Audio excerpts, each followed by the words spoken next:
Untuk kali ini saya akan membawakan kiriman cerita dari Mas Andi ya. Beliau memberikan namanya Mas Andi. Mas Andi ini mau menceritakan pengalaman mistisnya yang terjadi di tahun 1996. Nah, ketika itu Mas Andi masih pacaran dengan wanita yang sekarang sudah menjadi istrinya. Baik, kita langsung ke ceritanya.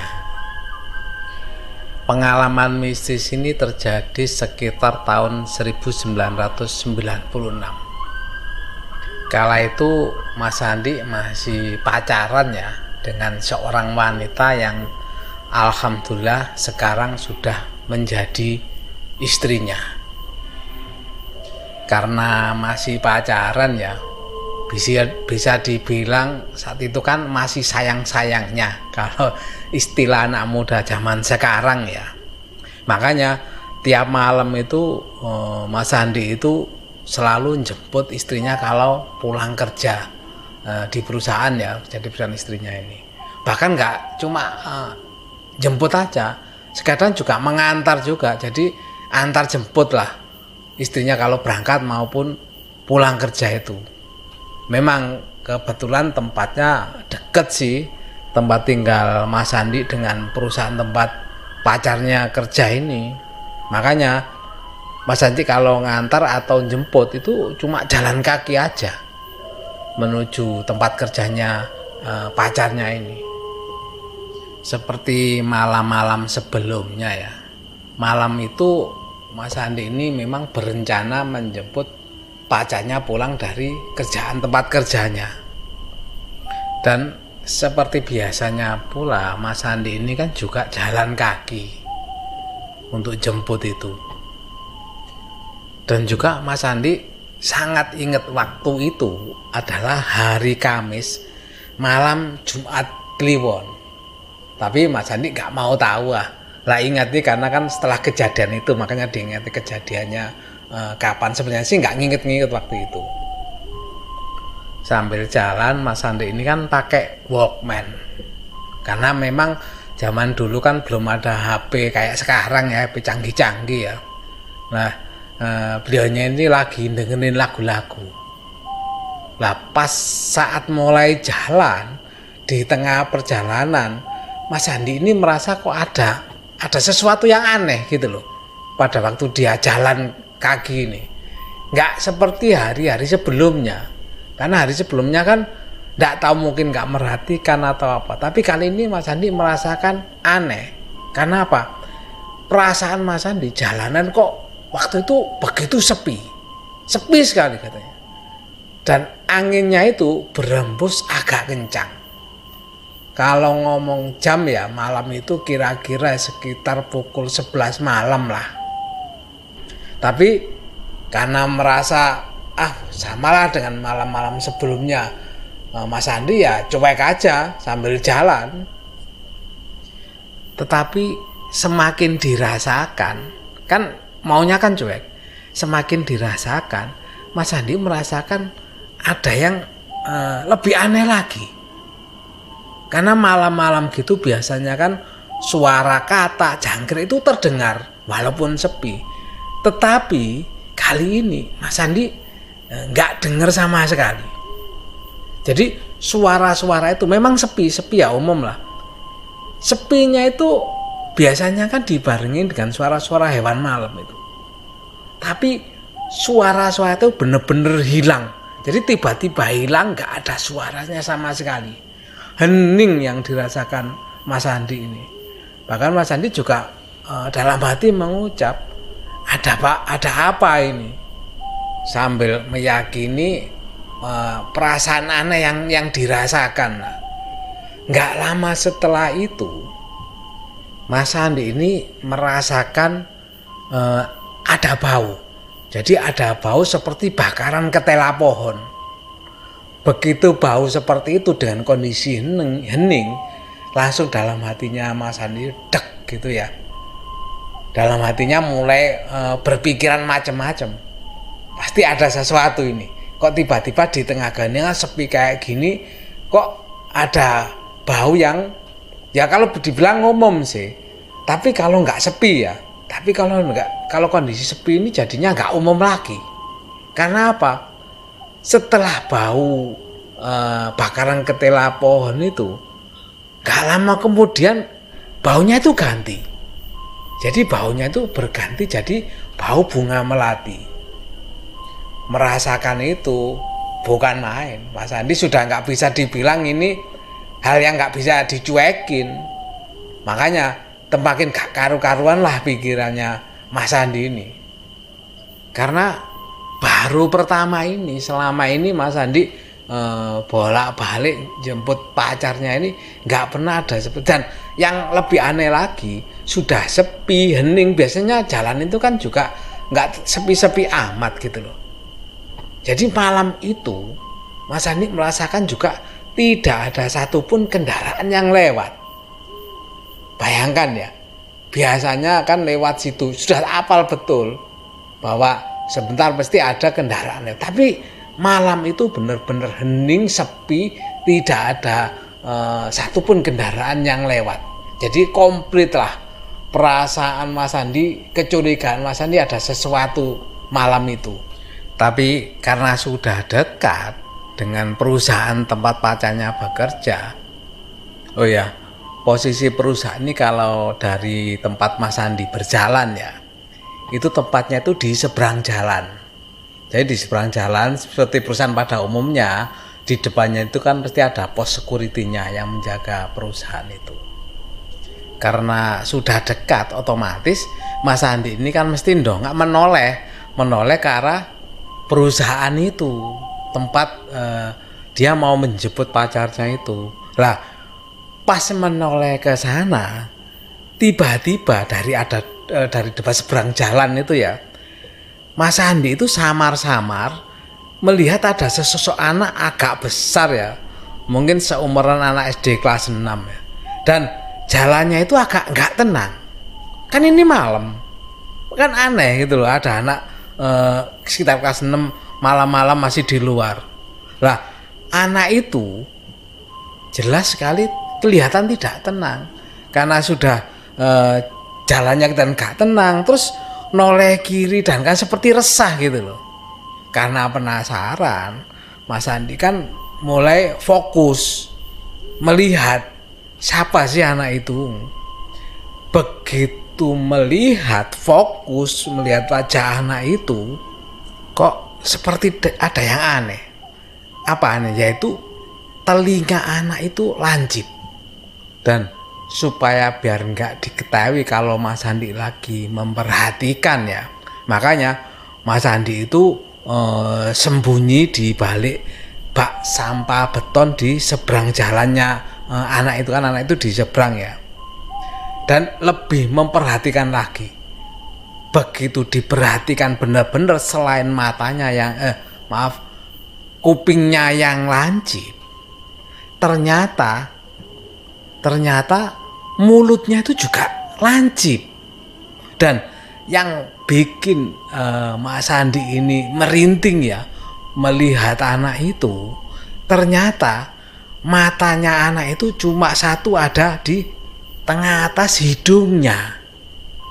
Wow, makhluk apa ini, pikirnya Mas Andi ya. Dan juga diperhatikan pakaiannya ini hanya menggunakan cawat motif kulit macan. Jadi seperti kain diselempangkan. Padahal menurut Mas Andi di seberang itu kan itu tempat posnya security. Pasti orangnya kan ada di dalam situ dan mesti mengawasi jalan lah. Tapi mereka kok diem saja? Apa nggak tahu atau memang dicuekin ya? Tapi kalau memang dicuekin ya sudah lah. Tapi Mas Andi tetap memperhatikan. Jadi perawakan anak itu ya, itu tetap gundul ya. Jadi anak itu ciri-cirinya seperti tadi, tapi anaknya gundul. Tapi memang agak gede, kalau dibilang tuyul itu kan bisa kecil. Lah ini mungkin ini tuyul yang sudah besar atau gimana ya. Tapi nggak lama setelah itu tiba-tiba ada seorang bapak-bapak mengendarai motor bebek ya. Makhluk tadi kan berjalan ya, dari di belakangnya itu bapak-bapak tadi tiba-tiba berhenti di depan makhluk itu dan langsung menyaut makhluk itu untuk ditaruh di boncengannya. Lah, pada saat bapak-bapak itu menyaut makhluk itu ya, pada waktu menaruh di boncengannya di belakang motornya, pengendara itu melirik ke Mas Andi. Begitu melirik ke Mas Andi, otomatis Mas Andi kan kaget ya. Kagetnya karena apa? Berarti orang itu tahu kalau Mas Andi lagi memperhatikan makhluk tersebut. Tapi sebenarnya yang bikin lebih kagetnya Mas Andi bukan masalah Mas Andi kaget dilirik orang tersebut ya. Karena Mas Andi sepertinya nggak asing dengan orang itu atau kenal dengan orang itu. Setelah diinget-inget, barulah Mas Andi ingat. Oh ya, ternyata orang itu adalah orang dari desa tetangganya. Karena tahu ada Mas Andi yang memperhatikan ya, atau mungkin agak malu ya, karena ada yang memperhatikan, orang itu langsung aja tancap gas. Padahal menurut Mas Andi ya, kalau memang itu benar-benar orang yang dimaksud ya, orangnya ini termasuk orang baik dan dermawan di desa tersebut. Masa memelihara tuyul, gumam Mas Andi dalam hati. Apalagi peliharaan dia ini istilahnya ya, kemenungsan saya itu istilahnya Mas Andi ya, katanya istilah seperti itu. Dan Mas Andi begitu melihat memang kenyataan seperti itu ya hanya bisa ngelus dodo saja. Dan sehabis orang itu pergi, Mas Andi pun langsung nyebrang jauh untuk ke arah security di seberang itu sambil teriak Mas Andi ini. Maksudnya itu mau tanya gitu, apa bapak security yang jaga di situ tadi melihat sesuatu yang aneh di depan pos satuan yang dia jaga. Dan jawaban dari bapak security tadi, dia nggak melihat sesuatu yang aneh.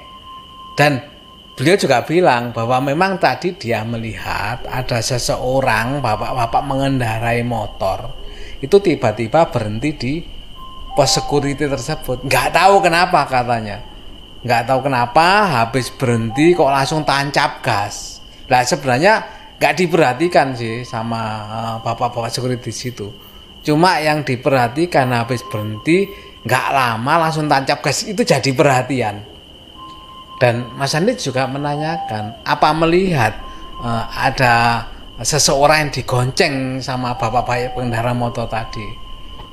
Dan beliau bilang dia nggak melihat apa-apa, dia hanya melihat bapak-bapak itu sendirian, hanya berhenti nggak lama kok langsung tancap gas. Malah bapak security tanya ke Mas Andi, ini memang bonceng apa katanya.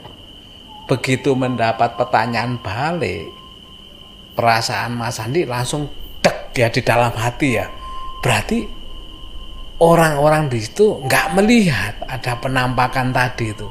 Jadi yang bisa melihat hanya Mas Andi saja. Makanya nggak tahu menurut Mas Andi ini termasuk kan naasnya siapa? Naasnya tuyul tadi kok sampai bisa dilihat sama Mas Andi, atau naasnya Mas Andi tiba-tiba bisa melihat makhluk yang seharusnya tidak bisa dilihat sama orang awam. Karena kaget dengan pertanyaan balik tadi, Mas Andi daripada memperpanjang ya, coba Mas Andi menyampaikan nggak kirain, soalnya Mas Andi seperti ada sesuatu tapi ternyata mungkin bayangan, supaya nggak memperpanjang masalah lah, banyak pertanyaan dari bapak di security. Akhirnya Mas Andi pun melanjutkan menunggu pacarnya pulang kerja dan langsung pulang mengantar pacarnya ke tempat tinggalnya. Dan kejadian ini ya Mas, sampai saat ini Mas Andi sekarang sampai sudah punya 2 anak ya, itu belum diceritakan ke istrinya kejadian waktu itu. Wow. Berarti dongeng tengah malam ini yang menceritakan ke istrinya. Kalau istrinya mendengarkan cerita dari dongeng tengah malam ini. Itu tadi kiriman cerita dari Mas Andi. Terima kasih Mas Andi atas kiriman ceritanya, pengalaman mistis ya yang terjadi pada masa mudanya Mas Andi dulu. Dan ini berhubungan dengan pesugihan seseorang ya. Kelihatannya seperti itu. Tapi mudah-mudahan kita semua tidak tergiur ya dengan kenikmatan duniawi, karena masih ada hari di mana nanti hari keabadian bagi kita semua. Karena di dunia ini kan sifatnya sementara ya. Nah, kalau dibilang istilahnya numpang hidup lah ya, numpang hidup untuk ke arah keabadian nanti. Makanya kita sebaiknya jangan tergiur, karena itu semua nanti pasti ada karmanya. Yang dikhawatirkan kan karmanya ke keluarganya sendiri, anak turunnya yang dikhawatirkan, yang akan menanggung akibat dari perbuatan yang dilakukan masa itu. Oh iya, Mas Andi kan ternyata nggak sengaja bisa melihat makhluk tak kasat mata ya. Untuk hari-hari atau tahun-tahun selanjutnya nggak tahu Mas Andi jadi bisa merasakan atau bisa melihat lagi atau enggak ya. Saya juga nggak tahu. Tapi kalau mungkin mengalami kejadian lagi, ditunggu cerita lainnya dari Mas Andi nanti ya. Ditunggu Mas Andi cerita berikutnya ya. Tapi